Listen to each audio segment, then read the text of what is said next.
Hello friends, welcome to share trader Kannada. ಇವತ್ತು Sensex 629 points gain ಆಗಿ 62,501 close ಆದರೆ Nifty 178 points gain ಆಗಿ 18,499 close ಆಗಿದೆ. Virus bank Nifty 336 points gain ಆಗಿ 44,018 ರೂಪೀಸಲ್ಲಿ close ಆಗಿದೆ. ಇವತ್ತು ಮಿಡ್ ಕ್ಯಾಪು 0.77% ಗೇನ್ ಆದರೆ ಸ್ಮಾಲ್ ಕ್ಯಾಪು 0.40% ಗೇನ್ ಆಗಿದೆ. ಇವತ್ತಿನ ಮಾರ್ಕೆಟ್ ರ್ಯಾಲಿ ಬ್ಯಾಕು ಒಂದು ಇಂಪಾರ್ಟೆಂಟ್ ಪಾಸಿಟಿವ್ ಅಪ್ಡೇಟು, ಬಿಗ್ ಅಪ್ಡೇಟೇ ಇದೆ. ಬಟ್ ಅದಕ್ಕಂದ್ರೆ ಮುಂಚೆ ಇವತ್ತು ಬ್ಯಾಂಕ್ ನಿಫ್ಟಿ ಚಾರ್ಟ್ ನೀವು ಗಮನಿಸಿದ್ರೆ ನಾವು ಟೆಕ್ನಿಕಲ್ ಅನಾಲಿಸಿಸ್ ಕಲ್ತ್ಕೋಬೇಕು. ಸಪೋರ್ಟ್ ಅಂಡ್ ರೆಸಿಸ್ಟೆನ್ಸ್ ನಾವು ಏನಕ್ಕೆ ತಿಳ್ಕೋಬೇಕಂತ ಬೇಸಿಕ್ ಕಾನ್ಸೆಪ್ಟು ಏನಕ್ಕೆ ತಿಳ್ಕೋಬೇಕನ್ನೋದು ಒಂದು ರೆಫರೆನ್ಸ್ ಥರ ಕಾಣಿಸುತ್ತೆ. ಫ್ರೆಂಡ್ಸ್, ಇವತ್ತು ಓಪನಿಂಗಿಂದಾನು ಮಾರ್ಕೆಟ್ ಫಾಲ್ ಆಗ್ತಾ ಇಂಪಾರ್ಟೆಂಟ್ ಸಪೋರ್ಟ್ ಹತ್ರ ಬೇಸ್ ತಗೊಂಡ ಮೇಲೆ ಅಗೈನ್ ರ್ಯಾಲಿ ರೆಸಿಸ್ಟೆಂಟು ಬ್ರೇಕ್ ಮಾಡಿದ್ಮೇಲೆ ಅದೇ ರೆಸಿಸ್ಟೆಂಟ್ ಹತ್ರ ಈ ಸಲ ಬಂದಾಗ ರೀಟ್ರೇಸ್ಮೆಂಟು ಅಲ್ಲೇ ಸಪೋರ್ಟ್ ತಗೋಂತ ಪ್ರೀವಿಯಸ್ಲಿ ಮಲ್ಟಿಪಲ್ ಟೈಮ್ ಯಾವ ಜೋನ್ ಹತ್ರ ಬಂದಾಗ ನಾವು ಬ್ಯಾಂಕ್ ನಿಫ್ಟಿ ರಿಲೇಟೆಡ್ ಆಗಿ ಬುಲ್ಲಿಶ್ ಪೊಸಿಷನ್ಸ್ ರಿಲೇಟೆಡ್ ಆಗಿ ಅಲರ್ಟ್ ಆಗಿರಬೇಕಂತ ನಾವು ಮಾತಾಡ್ಕೊಂಡಿದ್ವಲ್ವಾ, ಅದೇ ರೇಂಜ್ ಹತ್ರ ಇವತ್ತು market almost 2 o'clock around reach ಆಗಿದೆ. ಬಟ್ ಅಲ್ಲಿಂದ 3:30ವರೆಗೂ ಅದೇ ರೇಂಜಲ್ಲಿ ಇಂಪಾರ್ಟೆಂಟ್ ರೆಸಿಸ್ಟೆಂಟ್ ರೇಂಜ್ ಬ್ರೇಕ್ ಮಾಡುವಂಥ ಪ್ರಯತ್ನದಲ್ಲಿ ಅಲ್ಲೇ ಕನ್ಸಾಲ್ಟೇಟ್ ಆಗಿದೆ. ಇಲ್ಲಿ ನಾನು ರೆಸಿಸ್ಟೆಂಟ್ ಹತ್ರನೇ ಅಥವಾ ರೆಸಿಸ್ಟೆಂಟ್ ಆರ್ ಸಪೋರ್ಟ್ ಹತ್ರನೇ ಟೋಟಲ್ ಸ್ಟಾಕ್ ಮಾರ್ಕೆಟ್ ಅಂತ ಹೇಳಬೇಕಂತ ಇಲ್ಲ. ಬಟ್ ನಾವು ಇಂಪಾರ್ಟೆಂಟ್ ಲೆವೆಲ್ಸ್ ಹತ್ರ ಬಂದಾಗ ನಮ್ಗಿರುವಂಥ ಪೊಸಿಷನ್ಸ್ ರಿಲೇಟೆಡ್ ಆಗಿ ಅಲರ್ಟ್ ಆಗಿದ್ದರೆ ಅದು ನಮಗೆ ಬೆಸ್ಟ್ ಎಡ್ಜ್ ಕೊಡುತ್ತೆ. ಆ ಲೆವೆಲ್ಸ್ ಇಲ್ಲದೆ ಜಸ್ಟ್ ಮಾರ್ಕೆಟ್ ನೋಡ್ತಾ ಬುಲ್ಲಿಶ್ ಆರ್ ಬೇರಿಶ್ ಅನ್ಕೊಳ್ಳೋರ್ಗಂದ್ರೂ ಲೆವೆಲ್ಸ್ ಬೇಸ್ಡ್ ಆಗಿ ಸ್ಟಾಪ್ ಲಾಸ್ ಆಗಿ ಟಾರ್ಗೆಟ್ನ ಈವನ್ ಟ್ರೈಲಿಂಗ್ ಸ್ಟಾಪ್ ಲಾಸ್ನ ಮ್ಯಾನೇಜ್ ಮಾಡ್ಕೊಳ್ಳೋರ್ಗೆ ಬೆಟರ್ ಎಡ್ಜ್ ಇರುತ್ತೆ ನನ್ನ ಒಪಿನಿಯನ್. ನೆಕ್ಸ್ಟ್ ನಮ್ಮ ಮಾರ್ಕೆಟ್ ವಿಷಯಕ್ಕೆ ಬಂದರೆ ಏನಕ್ಕೆ ಮಾರ್ಕೆಟು ಇಷ್ಟೊಂದು ರ್ಯಾಲಿ ಆಗಿದೆ? ಇನ್ಫ್ಯಾಕ್ಟ್ ನೀವು ಗಮನಿಸಿದ್ರೆ ಮಾರ್ಕೆಟ್ ಓಪನಿಂಗ್ ಮುಂಚೆ ನಮಗೆ ದೊಡ್ಡದಾಗಿ ಬುಲಿಶ್ನೆಸ್ ಏನೂ ಇರಲಿಲ್ಲ. ಮಾರ್ಕೆಟ್ನಲ್ಲಿ ಸ್ಲೈಟ್ ವೀಕ್ನೆಸ್ ಇತ್ತು, ಲೈಕ್ ಒಂದು ಬಿಗ್ ಗ್ಯಾಪ್ ಡೌನ್ ಆಗೋಗುತ್ತೆ ಅನ್ನೋ ಥರ ನಮಗೆ ಇಂಡಿಕೇಶನು ಮಾರ್ಕೆಟಲ್ಲಿ ಇರಲಿಲ್ಲ. ಅಂಡ್ ಇವನ್ ಓಪನಿಂಗಿಂದಾನು 10-15 ಮಿನಿಟ್ಸ್ವರೆಗೂ ಮಾರ್ಕೆಟ್ನಲ್ಲಿ ಸ್ವಲ್ಪ ಸ್ಲಗ್ಗಿಶ್ನೆಸ್ ಇತ್ತು ಮಾರ್ಕೆಟ್ ರಿಲೇಟೆಡ್ ಆಗಿ. ಇವತ್ತು ಇಂಟ್ರಾಡೇನಲ್ಲಿ ಒಂದು ಬಿಗ್ ಆಗಿ ಪ್ಲೇ ಆಗಿರೋ ಥೀಮ್ ಯಾವುದಾದ್ರೂ ಇದೆಯಾ ಅಂದರೆ ಅದು monsoon data.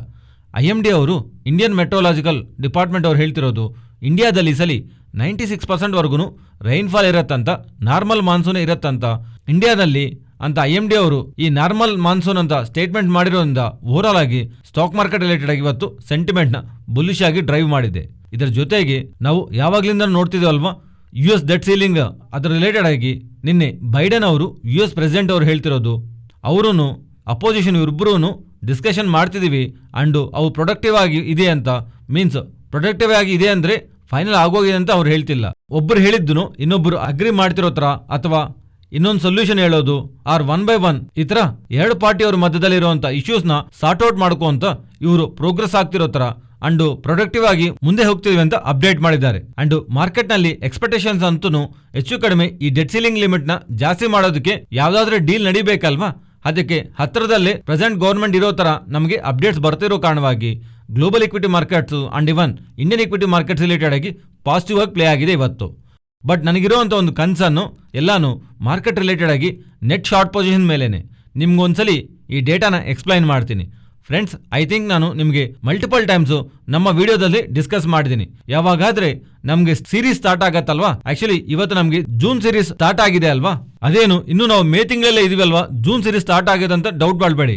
Friends, F&O contracts ನಮಗೆ ಮಂತ್ ಎಂಡು ಲಾಸ್ಟ್ ಥರ್ಸ್ಡೇನೆ ಎಕ್ಸ್ಪೈರ್ ಆಗೋಗುತ್ತೆ. ಇನ್ನು ಬ್ಯಾಲೆನ್ಸ್ ಡೇಸ್ ಇದ್ರೂ ಆ ಮಂತ್ ಕಾಂಟ್ರಾಕ್ಟ್ಸ್ ತೋರಿಸಲ್ಲ, ನೆಕ್ಸ್ಟ್ ಕಮಿಂಗ್ ಮಂತ್ಸು ಕಾಂಟ್ರಾಕ್ಟ್ಸೇ ಕಾಣಿಸುತ್ತೆ. ಅದೇ ತರ ಈಗ ನಿನ್ನೆ ಮೇ ಕಾಂಟ್ರಾಕ್ಟ್ಸು ಕಂಪ್ಲೀಟ್ ಆಗಿರೋ ಕಾರಣವಾಗಿ ನಮಗೆ ಜೂನ್ ಕಾಂಟ್ರಾಕ್ಟ್ಸ್ ಈಗ ತೋರಿಸುತ್ತೆ. ಆ ಥರ ನೋಡಿದ್ರೆ ಜೂನ್ ಸೀರೀಸು ನಮ್ಗೀಗ ಸ್ಟಾರ್ಟ್ ಆದಂಗೆ, ಮೀನಿಂಗ್ ಕರೆಂಟ್ಲಿ ಈ ಪಾಯಿಂಟ್ಗೆ ನೆಟ್ ಲಾಂಗ್ ಪೊಸಿಷನ್ಸ್ ಜಾಸ್ತಿ ಇದೆ compared with net shorts. So net long positions ಜಾಸ್ತಿ ಇದೆ ಅಂದ್ರೆ ನಾವು ಪಾಸಿಟಿವ್ ಆಗಿ ನೋಡ್ಬೇಕಲ್ವಾ, ಅಂದ್ರೆ ಬಿಕಾಸ್ FISನು ಫ್ಯೂಚರ್ಸ್ನ ಜಾಸ್ತಿ ಹೋಲ್ಡ್ ಮಾಡ್ತಾ ಇದ್ರೆ ಮಾರ್ಕೆಟ್ ಬುಲ್ಲಿಶ್ ಆಗಿ ಹೋಗುತ್ತೆ ಅಂತ ಅನ್ಕೊಂತಾರಲ್ವಾ.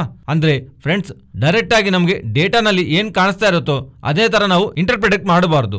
ಮಾರ್ಕೆಟ್ನಲ್ಲಿ ಎಕ್ಸಾಂಪಲ್ ಹೇಳ್ತೀನಿ, ಈಗ ನಿಮ್ಗೆ ಯಾವ್ದಾದ್ರೆ ಡೇಟಾ ಕಾಣಿಸ್ತಿದೆ ಅಲ್ವಾ, ನೆಟ್ ಲಾಂಗ್ ಪೊಸಿಷನ್ಸು 57% ಹತ್ರ FISು ಹೋಲ್ಡ್ ಮಾಡ್ತಿರೋ ತರ ಅದೇ ಸೇಮ್ ಪೊಸಿಷನ್ ನಿಮ್ಗೆ January 2023ನಲ್ಲೂ ಕಾಣಿಸಿದೆ. ಮೀನ್ಸ್ ಆವಾಗ್ಲೂ ನಿಯರ್ಲಿ 57% ಹತ್ರ FISು ಆ ಸೀರೀಸ್ ಸ್ಟಾರ್ಟ್ ಆದಾಗ್ಲೂ ಅವರು ಫ್ಯೂಚರ್ಸ್ ರಿಲೇಟೆಡ್ ಆಗಿ ನೆಟ್ ಲಾಂಗ್ ಪೊಸಿಷನ್ ನ ಮೇಂಟೈನ್ ಮಾಡಿದ್ದಾರೆ. ಆದ್ರೆ ನೀವು ಗಮನಿಸಿದ್ರೆ ಎಂಟೈರ್ ಜನವರಿ ಮಂತ್ ರಿಲೇಟೆಡ್ ಆಗಿ ಮಾರ್ಕೆಟ್ ಅವಲ್ಲಿ ಆವಾಗ ದೊಡ್ಡದಾಗಿ ಬೆಳೆದಿಲ್ಲ, ಆಲ್ಮೋಸ್ಟ್ 1.6% ಹತ್ರ ಡ್ರಾಪ್ ಆಗೋಗಿದೆ. ಆದ್ರೆ ಜಾನ್ವರಿ ಸೀರೀಸ್ ಓಕೆ, ಅದಕ್ಕೆ ಮುಂಚೆ ಇರುವಂತ ಡಿಸೆಂಬರ್ ಸೀರೀಸ್ ನಾವು ಗಮನಿಸಿದ್ರು ಡಿಸೆಂಬರ್ ಸೀರೀಸ್ ಬಿಗಿನಿಂಗ್ ಅಲ್ಲಿ 77% ನೆಟ್ ಲಾಂಗ್ ಪೊಸಿಷನ್ಸ್ ಇತ್ತು. ಮೀನ್ಸ್ ಮಾರ್ಕೆಟ್ ರಿಲೇಟೆಡ್ ಆಗಿ ಖಂಡಿತವಾಗ್ಲೂ ಬೆಳೆಯುತ್ತೆ ಒಂದು view, strong view. 77% of long position ಇಂದ ಡಿಸೆಂಬರ್ ಸೀರೀಸ್ ಸ್ಟಾರ್ಟ್ ಆದಾಗ್ಲೂ 1.6% ಹತ್ರ ಮಾರ್ಕೆಟ್ ಫಾಲ್ ಆಗಿದೆ. ಆದ್ರೆ ಏಪ್ರಿಲ್ ಸ್ಟಾರ್ಟಿಂಗ್ ಅಲ್ಲಿ ನೀವು ನೋಡಿದ್ರೆ ಎಕ್ಸ್ಟ್ರೀಮ್ ವೇರಿಯೇಷನ್ ಇತ್ತಲ್ವಾ ಮಾರ್ಕೆಟ್ ಅಲ್ಲಿ, ಅದರಿಂದ ಅವಾಗ ನೆಟ್ ಶಾರ್ಟ್ ಪೊಸಿಷನ್ಸ್ 92% ಇತ್ತು. 92, 91 ಇವೆಲ್ಲಾನು ನೆಟ್ ಲಾಂಗ್ 8 to 9% ಇತ್ತು. ಆ ಟೈಮಲ್ಲಿ ಆ ಸೀರೀಸ್ ಸ್ಟಾರ್ಟ್ ಆದಾಗ್ಲೂ ನೆಟ್ ಶಾರ್ಟ್ಸ್ ಸಿಸ್ಟಮ್ಸ್ ಅಲ್ಲಿ ಜಾಸ್ತಿ ಇದ್ದಾಗ ಎಂಟೈರ್ ಸೀರೀಸ್ ಎಲ್ಲ ನಿಮಗೆ ಗಮನಿಸಿದ್ರೆ ಏಪ್ರಿಲ್ ಸೀರೀಸ್ ಅಲ್ಲಿ ಮಾರ್ಕೆಟ್ ನಿಯರ್ಲಿ 5% ವರೆಗೂ ಬೆಳೆದಿದೆ. ಇಲ್ಲಿ ನಾನು ಒಂದೇ ವಿಷಯ ಹೇಳ್ಬೇಕಂತ ಅನ್ಕೊಂತಿರೋದು, ಸೀರೀಸ್ ಸ್ಟಾರ್ಟ್ ಆದಾಗ ಎಕ್ಸ್ಟ್ರೀಮ್ ಆಗಿ ಬೇರಿಶ್ ಆಗಿದ್ರು ಲೈಕ್ 89%, 90% ಬೇರಿಶ್ ಇದ್ರು ಅವಾಗ ಸ್ಟಾರ್ಟ್ ಆಗ್ತಿರೋಂಥ ಸೀರೀಸ್ ಅಲ್ಲಿ ಇವನ್ ನೆಗೆಟಿವ್ ನ್ಯೂಸ್ ಬರ್ತಿದ್ರು ಇನ್ಫ್ಯಾಕ್ಟ್ ಆ ನೆಗೆಟಿವ್ ನ್ಯೂಸ್ ಬರತ್ತಂತ ಪ್ರೀವಿಯಸ್ಲಿ ಬೇರಿಶ್ ಆಗಿ ಇರ್ತಾರಲ್ವಾ, ಅದರಿಂದ ಅವ್ರಿಗಿರುವಂತ ಎಕ್ಸ್ಟ್ರೀಮ್ ಬೇರಿಶ್ ಪೊಸಿಷನ್ಸ್ ಫರ್ದರ್ ಆಗಿ ಮಾರ್ಕೆಟ್ ನ ಶಾರ್ಟ್ ಸೈಡ್ ಆಪರ್ಚುನಿಟಿ ಕೊಡಲ್ಲ. ಆದ್ರೆ ಏನಾದ್ರೂ ನ್ಯೂಟ್ರಲ್ ಆರ್ ಪಾಸಿಟಿವ್ ಅಪ್ಡೇಟ್ಸ್ ಬರ್ತಿದ್ರೆ ಅವ್ರಿಗಿರುವಂತ ಶಾರ್ಟ್ಸ್ ನ ಕವರ್ ಮಾಡ್ಕೊಳ್ಳೋ ಪ್ರಯತ್ನದಲ್ಲಿ ಮಾರ್ಕೆಟ್ ಆವಾಗ ಭಾರಿಯಾಗಿ ಬೆಳೆಯುತ್ತೆ. ಅದರಿಂದ ಈ ಸೀರೀಸ್ ಜೂನ್ ಸೀರೀಸ್ ರಿಲೇಟೆಡ್ ಆಗಿ ಎಕ್ಸ್ಟ್ರೀಮ್ ನೆಟ್ ಶಾರ್ಟ್ ಪೊಸಿಷನ್ಸ್ ಅಂತೂ ಇಲ್ಲ, ಬಟ್ ಹಾಗಂತ ನೆಟ್ ಲಾಂಗ್ ಪೊಸಿಷನ್ಸು ಇಲ್ಲ. ಮತ್ತೆ ನೋಡಬೇಕು ಪ್ರೀವಿಯಸ್ಲಿ ಇರುವಂತ April series and May series positive ಆಗಿ ಮಾರ್ಕೆಟ್ ಕಂಪ್ಲೀಟ್ ಮಾಡ್ಕೊಂಡಿದೆ ಅಲ್ವಾ, ಜೂನ್ ಸೀರೀಸ್ ನಾವು ಪಾಸಿಟಿವ್ ಆಗಿ ಎಂಡ್ ಆಗ್ತಾ ಇದ್ರೆ ದೆನ್ ಇದು ಕಂಟಿನ್ಯೂಸ್ಲಿ 3 months ರನ್ ಆಗೋದ್ರಿಂದ ಹ್ಯಾಟ್ರಿಕ್ ಆಗತ್ತೆ.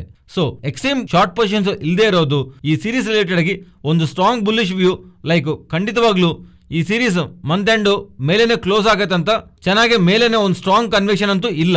But based on price action recent times ಅಲ್ಲಿ ಹೇಳ್ತಿರೋಂಥ ವ್ಯೂನೇ ಫರ್ದರ್ ಆಗಿರೋ ಕ್ಯಾರಿ ಮಾಡ್ತಿದ್ದೀನಿ. ಓವರ್ ಆಲ್ ಮಾರ್ಕೆಟ್ ರಿಲೇಟೆಡ್ ಆಗಿ ನಾನು ಬುಲ್ಲಿಶ್ ಆಗೇ ಇದ್ದೀನಿ. ಇದರ ಮೀನಿಂಗು ರೀಸೆಂಟ್ ಆಗಿನೂ ಹೇಳಿದ್ದೀನಿ ಫ್ರೆಂಡ್ಸ್. ಫಾಲ್ ಆದಾಗ, ಸಪೋರ್ಟ್ ಬ್ರೇಕ್ ಫಾಲ್ ಆದಾಗ, ರೆಸಿಸ್ಟೆಂಟ್ ರಿಜೆಕ್ಟ್ ಆದಾಗ ನಾನು ಬೈಯಿಂಗ್ ಆಪರ್ಚುನಿಟಿಗೋಸ್ಕರ ನೋಡಲ್ಲ. ಕೇವಲ ಇಲ್ಲಿಂದ ಟಾಪ್ ಸೈಡ್ ಬೆಳೀತಾ ಇಂಪಾರ್ಟೆಂಟ್ ಲೆವೆಲ್ಸ್ ಬ್ರೇಕ್ ಆದಾಗ್ಲೇ ಇರುವಂತ ಕ್ಯಾಂಡಲ್ಸ್ ನೋಡಿ ಇರತ್ತೆ ರಿಸ್ಕ್ ರಿವಾರ್ಡ್. ಇಂಟ್ರಾಡೇ ನಲ್ಲಿ ಟ್ರೇಡ್ಸ್ ಮಾಡೋದಕ್ಕೆ ಪ್ಲಾನ್ ಮಾಡ್ತೀನಿ. ಅಂಡ್ ನಿಫ್ಟಿ ರಿಲೇಟೆಡ್ ಆಗಿ ರೀಸೆಂಟ್ ಟೈಮ್ಸ್ ಅಲ್ಲಿ ನಾನು ನೋಡ್ತಿರುವಂತ ರೇಂಜ್ ಯಾವುದು 18,450 to 18,500. ಆ 50 ಪಾಯಿಂಟ್ ಝೋನ್ ನ ಸೈಡ್ಗೆ ಇಡುತ್ತೆ ಬೆಟರ್ ಅಂತ. ಹೆಚ್ಚು ಕಡಿಮೆ ಇವತ್ತು ಅದೇ ಝೋನ್ ಬ್ರೇಕ್ ಆಗಿದೆ. ಓವರ್ ಆಲ್ ಆಗಿ ಕ್ಲೋಸಿಂಗ್ ಅಂತೂ 18,500ಗೆ ಸ್ಲೈಟ್ ಬಿಲೋ ಕ್ಲೋಸ್ ಆಗ್ತಿದ್ರು. ಹೆಚ್ಚು ಕಡಿಮೆ ಆ ರೇಂಜ್ ಬ್ರೇಕ್ ಆಗಿ ಡೌನ್ ಸೈಡ್ ಸಸ್ಟೈನ್ ಆದಾಗ ನಾವು ಗಮನಿಸೋಣ. ನೆಕ್ಸ್ಟ್ ಟ್ರೇಡಿಂಗ್ ಸೆಷನ್ ಅಲ್ಲೂ ಆ ರೇಂಜ್ ಅಬೋವ್ ಏನಾದ್ರು ಮಾರ್ಕೆಟ್ ಟ್ರೇಡ್ ಆಗ್ತಾ ಇದ್ರೆ ಆರ್ ಸಸ್ಟೈನ್ ಆಗ್ತಾ ಇದ್ರೆ ಫಸ್ಟ್ 15 minutes ಅಲ್ಲಿ ದೆನ್ ನಾನು ನೋಡ್ತಿರೋಂಥ ರೇಂಜು 18,000 to 18,500 ರೇಂಜ್ ಇದೆ ಅಲ್ವಾ, ಅದನ್ನ 18,200 to 18,700ಗೆ ಚೇಂಜ್ ಮಾಡ್ತೀನಿ. ಇಫ್ ಇನ್ ಕೇಸ್ ಆಲ್ರೆಡಿ ನೀವು ಮುಂಚೆನೆ ಇವತ್ತು ಸಸ್ಟೈನ್ ಆಗಿದೆ ಅಂತ ಅಥವಾ ಹೋಗುತ್ತೆ ಅಂತ ಯಾರಾದ್ರೂ ಪ್ರಿಡಿಕ್ಟ್ ಮಾಡಿ 18,700ಗೆ ನೀವು ಆಲ್ರೆಡಿ ಆ ಆಪ್ಷನ್ ಚೇಂಜ್ ಮಾಡ್ಕೊಂಡಿದ್ರೆ ಯಾವುದು ಮಿಸ್ಟೇಕ್ ಏನೂ ಇಲ್ಲ. ಇನ್ಫ್ಯಾಕ್ಟ್ 18,450 ಹತ್ರ ಬಂದಾಗ ಚೇಂಜ್ ಮಾಡಿದ್ರು ಮಿಸ್ಟೇಕ್ ಏನೂ ಇಲ್ಲ. ನಮಗೆ ಓವರ್ ಆಲ್ ಆಗಿ ಬೇಕಾಗಿರೋದು ಡಿಕೆ. ಬಟ್ ಇಲ್ಲಿ 18,500 ಮಾರ್ಕ್ ರಿಯಲ್ ಆಗಿ ನಾನು ಇಲ್ಲಿ ನೋಡ್ತಿರೋದು 18,500 ಮಾರ್ಕ್ ಹತ್ರ ರಿಯಲ್ ಆಗಿ ಮಾರ್ಕೆಟ್ ಅಲ್ಲಿ ಸ್ಟ್ರೆಂತ್ ಇದೆಯಾ, ಅಲ್ಲಿವರೆಗೂ ಹೋಗಿರೋಂಥ ಮಾರ್ಕೆಟ್ ಮತ್ತೆ ಅಲ್ಲಿ ರಿಜೆಕ್ಟ್ ಆಗಿ ಫಾಲ್ ಆಗತ್ತಂತ ನಾನು ನೋಡ್ತಿದ್ದೀನಿ. 18,450 to 500 ಆ ರೇಂಜ್ ನ ನೆಕ್ಸ್ಟ್ ಟ್ರೇಡಿಂಗ್ ಸೆಷನ್ ಅಲ್ಲಿ ಓಪನಿಂಗ್ ಅಲ್ಲಿರುವಂಥ ಲೆವೆಲ್ ಅಬೋವ್ ದೆನ್ ಸಸ್ಟೈನ್ ಆಗ್ತಿದ್ರು. ನನ್ನ ವ್ಯೂನ 18,200 to 18,700 ಈ 500 ಪಾಯಿಂಟ್ ಚೇಂಜ್ಗಂತೂ ಚೇಂಜ್ ಮಾಡ್ಕೊಂತೀನಿ. ಬಟ್ ಬ್ಯಾಂಕ್ ನಿಫ್ಟಿ ರಿಲೇಟೆಡ್ ಆಗಿ ರೀಸೆಂಟ್ ಟೈಮ್ಸ್ ಅಲ್ಲಿ ಮಲ್ಟಿಪಲ್ ಟೈಮ್ಸ್ ನಾವು ಗಮನಿಸ್ತಾ ಇರೋದು, ಈ ರೀಸೆಂಟ್ ಟೈಮ್ಸ್ ಅಲ್ಲಿ ಆಲ್ ಟೈಮ್ ಹೈಸ್ಗೆ ನೀರಾಗ ಬಂದ ಪ್ರತಿ ಸಲಿನೂ ನಿನ್ನೆ ವಿಡಿಯೋದಲ್ಲೂ ಹೇಳಿದೀನಿ ಅಲ್ವಾ, ಮಲ್ಟಿಪಲ್ ಟೈಮ್ಸ್ 44,000 ಹತ್ರ ಬ್ಯಾಂಕ್ ನಿಫ್ಟಿ ರೀಚ್ ಆಗಿದೆ. ಬಟ್ ಯಾವಾಗ್ಲೂ ಈ ಝೋನ್ ಬ್ರೇಕ್ ಮಾಡಿ ಅಬೋವ್ ನಮಗೆ ಕ್ಲೋಸ್ ಆಗಿಲ್ಲ. ಅದರಿಂದ closing important. 44,120 in fact entire range ಎಲ್ಲಾನು 44,040 to 44,120 ಈ ಎಂಟೈರ್ ರೇಂಜ್ ಎಲ್ಲಾನು ಇಂಪಾರ್ಟೆಂಟ್ ರೆಸಿಸ್ಟೆಂಟ್. ಅದರಿಂದ ಈ ಝೋನಲ್ಲಂತೂ ನಾನು ಪರ್ಸ್ನಲಿ ಯಾವ ಥರ ಬುಲ್ಲಿಶ್ ಪೊಸಿಷನ್ ಅಂತೂ ತಗೋಬೇಕಂತ ಅನ್ಕೊಂತಿಲ್ಲ. ಅಂಡ್ ಅಬೋವ್ ನಿಫ್ಟಿ 18,500 ಸಸ್ಟೈನ್ ಆಗ್ತಾ ಇದ್ರೆ ಮಾರ್ಕೆಟ್ ಅಲ್ಲಿ ನಾನು ನೋಡ್ತಿರೋದು next range all time high range 18,800 to 18,900 ಈ ಲೆವೆಲ್ ವರ್ಗು ಮಾರ್ಕೆಟ್ ರಿಲೇಟೆಡ್ ಆಗಿ ಒಂದು ಬಿಗ್ ರೆಸಿಸ್ಟೆಂಟ್ ಅಲ್ಲೇ ಇದೆ. ಇದು ನನಗೆ ಪರ್ಸನಲ್ ಆಗಿ ನಾನು ಗಮನಿಸ್ತಿರೋಂಥ range. But over all market related ಆಗಿ ಬುಲ್ಲಿಶಾಗೇ ಇದ್ದೀನಿ. But overnight market related ಆಗಿ ಯಾವುದಾದ್ರೂ ಒಂದು big news or negative update ಏನಾದರೂ ಬಂದರೆ ಮಾರ್ಕೆಟ್ ರಿಲೇಟೆಡ್ ಆಗಿ ಇರಿಟೇಟ್ ಮಾಡ್ತಾ ಸ್ವಲ್ಪ ಶಾರ್ಟ್ ಟರ್ಮ್ ಟ್ರೆಂಡು ಪ್ರೆಸೆಂಟ್ ಇರುವಂಥ ಟ್ರೆಂಡು ಚೇಂಜ್ ಮಾಡ್ಬೋದೇನೋ. ಬಟ್ ಆಸ್ ಆಫ್ ನೌ ಈ ಪಾಯಿಂಟ್ವರೆಗೂ ಇರುವಂಥ ಡೇಟಾ ಅಪ್ಡೇಟ್ಸ್ ಎಲ್ಲಾನು global data and Indian equity market related ಆಗಿ ಇರುವಂಥ price action and monsoon data ಇವೆಲ್ಲ ಸೇರಿ ನೋಡಿದಾಗ್ಲೂ ನಾನು ಮಾರ್ಕೆಟ್ ರಿಲೇಟೆಡ್ ಆಗಿ ಬುಲಿಶ್ ಆಗೇ ನೋಡ್ತಿದ್ದೀನಿ. ಫ್ರೆಂಡ್ಸ್, ಈ ವಿಡಿಯೋದಲ್ಲಿ ನಾವು ಶೇರ್ ಮಾಡಿರುವಂಥ ಕಂಟೆಂಟ್ ವ್ಯಾಲ್ಯುಬಲ್ ಆಗಿದ್ರೆ ತಪ್ಪದೇ ನಮ್ಮ ಚಾನಲ್ನ ಲೈಕ್ ಮಾಡಿ. ಆ್ಯಂಡ್ ಮಾರ್ಕೆಟ್ ಟೈಮಲ್ಲಿ ನೀವೇನಾದರೂ ಮಾರ್ಕೆಟ್ ಅಪ್ಡೇಟ್ಸ್ ಪಡೆಯಬೇಕಂದ್ರೆ ನಮ್ಮ ಟೆಲಿಗ್ರಾಮ್ ಗ್ರೂಪಲ್ಲಿ ಜಾಯ್ನ್ ಆಗ್ಬೋದು. ನೆಕ್ಸ್ಟು ಜಿ ಎಂಟರ್ಟೈನ್ಮೆಂಟ್ ಬಗ್ಗೆ ಮಾತಾಡ್ಕೊಳ್ಳೋಣ. ಜಿ ಎಂಟರ್ಟೈನ್ಮೆಂಟ್ ಸ್ಟಾಕ್ ಇವತ್ತು ನಿಯರ್ಲಿ 7% ವರೆಗೂ ಪಾಸಿಟಿವ್ ನಲ್ಲಿ ಎಂಡ್ ಆಗ್ತಿದೆ ಅಲ್ವಾ. ಇದರ ಬ್ಯಾಕ್ ರಿಸಲ್ಟ್ಸ್ ಇದೆ ಅಂತ ಅನ್ಕೋಬೇಡಿ, ಬಿಕಾಸ್ ರಿಸಲ್ಟ್ಸ್ ವೀಕ್ ಆಗೇ ಇದೆ. ರೆವೆನ್ಯೂಸ್ ಅನ್ಕೊಂಡ ಹಾಗೆ ಬರ್ತಿದ್ರು ಆಪರೇಟಿಂಗ್ ಪ್ರಾಫಿಟ್ ಮಾರ್ಜಿನ್ಸ್ ಅಲ್ಲಿ ಡಿಕ್ಲೈನ್ ಕಾಣಿಸ್ತಿದೆ. ಏನಕ್ಕೆ ಇಷ್ಟೊಂದು ಪ್ರಾಫಿಟಬಿಲಿಟಿ ಡಿಕ್ಲೈನ್ ಆಗಿದೆ ಅಂದ್ರೆ ನಂಬರ್ಸ್ ವೀಕ್ ಆಗಿರೋದಕ್ಕೆ main reason 𝐹𝐷A withdrawal and ad spending ಕಮ್ಮಿ ಆಗಿರೋದು ರೀಸನ್ ಅಂತ ಮ್ಯಾನೇಜ್ಮೆಂಟ್ ಹೇಳ್ತಿದೆ. ಇವನ್ G5 ರಿಲೇಟೆಡ್ ಆಗಿನೂ ಸ್ಪೆಂಡಿಂಗ್ ಬೆಳೆದಿರೋ ಕಾರಣವಾಗಿ ಮಾರ್ಜಿನ್ಸ್ ಫಾಲ್ ಬ್ಯಾಕ್ ಇರುವಂತ ಇಂಪಾರ್ಟೆಂಟ್ ರೀಸನ್. ಮತ್ತೆ ಇವಲ್ಲದೆ ಸ್ಟಾಕ್ ರಿಲೇಟೆಡ್ ಆಗಿ ಇಷ್ಟೊಂದು ಪಾಸಿಟಿವ್ ಆಗಿ ಮೂವ್ ಮಾಡಿರುವಂತ ವಿಷಯ ಜಿ ಹಾಗೆ ಸೋನಿ ಮರ್ಜರ್ ರಿಲೇಟೆಡ್ ಆಗಿ ಪ್ರೀವಿಯಸ್ಲಿ NSE BSE ಹತ್ರ ಇವರಿಬ್ರು ಗ್ರೀನ್ ಸಿಗ್ನಲ್ ಕೊಟ್ಟಿದಾರಲ್ವಾ. ಇಲ್ಲಿಂದ ರೀಸೆಂಟ್ ಡೇಸ್ ಸ್ವಲ್ಪ days back G entertainment promoter group companies related ಆಗಿ ಇರುವಂತಹ ಇಶ್ಯೂಸ್ ಸೆಬಿ ಅವರು ಹೈಲೈಟ್ ಮಾಡ್ತಾ NCLT ಅವರಿಗೆ ಫಾರ್ವರ್ಡ್ ಮಾಡಿರೋ ಕಾರಣವಾಗಿ NCLT ಅವರು NSE ಅಂಡ್ BSE ಅವ್ರನ್ನ ಕರೆಸಿ ಈ ಜಿ ಎಂಟರ್ಟೈನ್ಮೆಂಟ್ಗೆ ಸಂಬಂಧಿಸಿರುವ ಪ್ರಮೋಟರ್ ಗ್ರೂಪ್ ಸಂಬಂಧಿಸಿರುವ ಬೇರೆ ಕಂಪನೀಸ್ ಅಲ್ಲಿ ಇರ್ರೆಗ್ಯುಲಾರಿಟೀಸ್ ಇದೆ ಅಂತ, ಅದರಿಂದ ಅದೇ ಪ್ರಮೋಟರ್ ಗ್ರೂಪ್ ಸಂಬಂಧಿಸಿರುವ ಜಿ ಎಂಟರ್ಟೈನ್ಮೆಂಟ್ ಸೋನಿ ಜೊತೆ ಮರ್ಜರ್ಗೆ ನೀವು ಅಲೋ ಮಾಡಿದಿರಲ್ವಾ, ಇದರ ರಿಲೇಟೆಡ್ ಆಗಿ ಇನ್ನೊಂದ್ಸಲಿ ನೀವು ಡಿಸ್ಕಷನ್ ಆರ್ ಇನ್ನೊಂದ್ಸಲಿ ರಿವ್ಯೂ ಮಾಡಿ ಅನ್ನೋ ತರ NSE ಅವ್ರಿಗೆ BSE ಅವ್ರಿಗೆ ಹೇಳ್ತಾ ಇರೋದ್ರಿಂದ ಆಕ್ಚುಲಿ ಯಾವಾಗಾದ್ರೆ NCLT ಅವರು ಅಪ್ಡೇಟ್ ಮಾಡಿದಾರಲ್ವಾ, ಓಕೆ ಈ ಪ್ರಾಸೆಸ್ ಇನ್ನೂ ಫರ್ದರ್ ಆಗಿ ಡಿಲೇ ಆಗತ್ತಂತ ಸೋನಿ ಹಾಗೆ ಜಿ ಮರ್ಜರ್ ಇನ್ನೂ ಡಿಲೇ ಆಗತ್ತಂತ ಒಂದು ನೆಗೆಟಿವ್ ಸೆಂಟಿಮೆಂಟ್ ಮಾರ್ಕೆಟ್ ಅಲ್ಲಿ ಬಂತು. ಆದ್ರೆ ಜಿ ಅವರು NCLT ಅವರು ಈ ಆರ್ಡರ್ ಕೊಟ್ಟಿದ್ದಾರಲ್ಲ, ಇವ್ರು ಅಗೇನ್ಸ್ಟ್ ಆಗಿ NCLAT ಅವ್ರನ್ನ ಅಪ್ರೋಚ್ ಆಗಿದ್ದಾರೆ. NCLT ಅವರು ಕೊಟ್ಟಿರುವಂತ ಆರ್ಡರ್ ಮೇಲೆ ಸ್ಟೇ ತಗೊಂಡ್ ಬಂದಿದ್ದಾರೆ. ಸೊ ಇವತ್ತು ಬರ್ತಿರೋಂತ ಅಪ್ಡೇಟ್ ಇದು. NCLAT ಇದರಲ್ಲಿ ಎ ಅಂತ ಒಂದು ಎಕ್ಸ್ಟ್ರಾ ಲೆಟರ್ ಮಾತ್ರ ಇರುತ್ತೆ. NCLT ಅಂದ್ರೆ ನ್ಯಾಷನಲ್ ಕಂಪನಿ ಲಾ ಟ್ರಿಬ್ಯುನಲ್ ಅಂತ, NCLAT ಅಂದ್ರೆ ನ್ಯಾಷನಲ್ ಕಂಪನಿ ಲಾ ಅಪ್ಲೇಟ್ ಟ್ರಿಬ್ಯುನಲ್ ಅಂತ. NCLT ಅವರು ಕೊಟ್ಟಿರುವಂತ ಆದೇಶನಾದ್ರೂ ಈ NCLT ನಲ್ಲಿ ನಾವು ಸವಾಲ್ ಮಾಡಬಹುದು. ಅಂಡ್ ಈ NCLAT ನಲ್ಲಿ ಸವಾಲ್ ಮಾಡಿರುವಂತ ಜಿ ಎಂಟರ್ಟೈನ್ಮೆಂಟ್ ಅವರು NCLT ಅವರು ಕೊಟ್ಟಿರುವಂತ ಆರ್ಡರ್ ನ ಅಗೇನ್ಸ್ಟ್ ಆಗಿ ಸ್ಟೇ ತಗೊಂಡ್ ಬಂದಿದ್ದಾರೆ. ಇವತ್ತು ಜಿ ಎಂಟರ್ಟೈನ್ಮೆಂಟ್ ರಿಲೇಟೆಡ್ ಆಗಿ ಪಾಸಿಟಿವ್ ಆಗಿ ಇಂಪ್ಯಾಕ್ಟ್ ಅಂತೂ ಇವತ್ತು ಅದೇ ಕ್ರಿಯೇಟ್ ಮಾಡಿರೋದು. ಫ್ರೆಂಡ್ಸ್, ಇದನ್ನ ನಾವು ಅರ್ಥ ಮಾಡ್ಕೊಂಡ್ರೆ NCLT ಅವರು ಯಾವ ಆದೇಶ ಕೊಟ್ಟಿದಾರಲ್ವಾ ಅದು ಕಂಪ್ಲೀಟ್ ಆಗಿ ಈಗ ಸೈಡ್ಗೆ ಇಟ್ಟಿರೋ ತರ ಮೀನಿಂಗ್ ಅಲ್ಲ. ಜಿ ಹಾಗೆ ಸೋನಿ ಮರ್ಜರ್ ರಿಲೇಟೆಡ್ ಆಗಿ ಬರ್ತಿರುವಂತ ಆದೇಶ ಮಾತ್ರನೇ NCLT ಅವರು ಈಗ ಸೈಡ್ಗೆ ಇಟ್ಟಿದ್ದಾರೆ.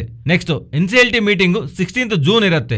ಈ NCLAT ಅವರು ಹೇಳ್ತಿರೋದು ಜಿ ಎಂಟರ್ಟೈನ್ಮೆಂಟ್ ಅವ್ರ ಜೊತೆ ಯಾವ ಥರ ನೀವು ಡಿಸ್ಕಷನ್ ಮಾಡದೆ ಡೈರೆಕ್ಟ್ ಆಗಿ ನೀವು ಈ ಸ್ಟೇಟ್ಮೆಂಟ್ ಮಾಡೋದು ಕರೆಕ್ಟ್ ಅಲ್ಲ ಅಂತ, ಅದರಿಂದ ನೀವು ಕೊಟ್ಟಿರೋಂಥ ಆದೇಶನ ಸೈಡ್ಗೆ ಇಡ್ತಿದ್ವಿ. ನೀವು ಜಿ ಅವ್ರಿಗೆ ಟೈಮ್ ಕೊಡಿ, ನಿಮ್ಗೆ ಬೇಕಂದ್ರೆ ಅವ್ರನ್ನ ಕ್ವಶನ್ ಮಾಡಿ, ನಿಮ್ಗಿರೋಂಥ ಅಬ್ಜೆಕ್ಷನ್ಸ್ನ ಅವ್ರ ಜೊತೆ ಇಶ್ಯೂಸ್ನ ಜಿ ಎಂಟರ್ಟೈನ್ಮೆಂಟ್ ಅವ್ರನ್ನ ಕರೆಸಿ ಮಾತಾಡಿ, ಅಷ್ಟೇ ಬಿಟ್ಟು ಡೈರೆಕ್ಟ್ ಆಗಿ ಅವ್ರ ಮೇಲೆ ಮರ್ಜರ್ ಮೇಲೆ ಇಂಪ್ಯಾಕ್ಟ್ ಆಗೋ ಥರ ನೀವು ತಗೊಳ್ಳೋಂಥ ಡಿಸಿಷನ್ನ ಸೈಡ್ಗೆ ಇಡ್ತೀವಿ ಅನ್ನೋ ಥರ NCLAT ಅವರು ಆದೇಶ ಕೊಡ್ತಿರೋ ಕಾರಣವಾಗಿ ಸ್ಟಾಕ್ ರಿಲೇಟೆಡ್ ಆಗಿ ಇವತ್ತು ಪಾಸಿಟಿವ್ ಇಂಪ್ಯಾಕ್ಟ್ ಕಾಣಿಸಿದೆ.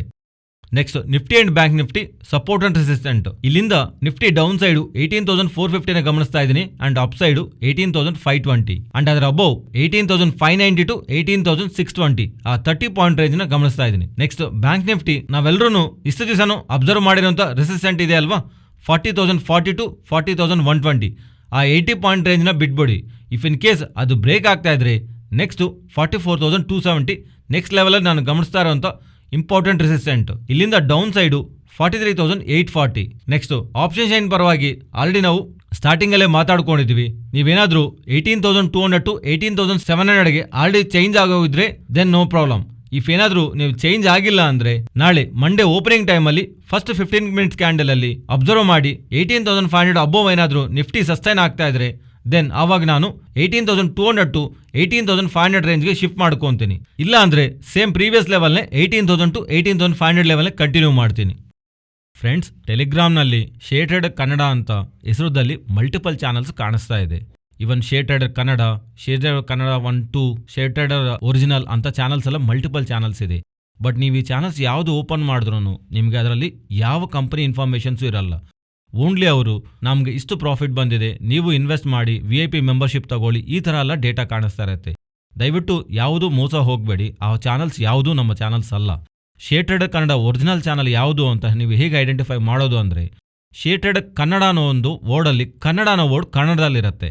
ಪ್ಲಸ್ ಹಾಗೆ ನಮ್ಮ ಚಾನಲ್ ನೀವು ಡೈರೆಕ್ಟಾಗಿ ಲಾಗಿನ್ ಆಗಬೇಕು ಅಂದ್ರೂ ತುಂಬ ಈಸಿ ಇದೆ. ಆ್ಯಕ್ಚುಲಿ ನೀವು ಸಬ್ಸ್ಕ್ರೈಬ್ ಮಾಡ್ಕೋಬೇಕು ಅಂದ್ರೂ ಪ್ರತಿಯೊಂದು ವಿಡಿಯೋ ಡಿಸ್ಕ್ರಿಪ್ಷನ್ನಲ್ಲಿ ನಾನು ನಮ್ಮ ಚಾನಲ್ ಟೆಲಿಗ್ರಾಮ್ ಲಿಂಕ್ದು ಡೈರೆಕ್ಟ್ ಲಿಂಕ್ ಕೊಟ್ಟಿರ್ತೀನಿ.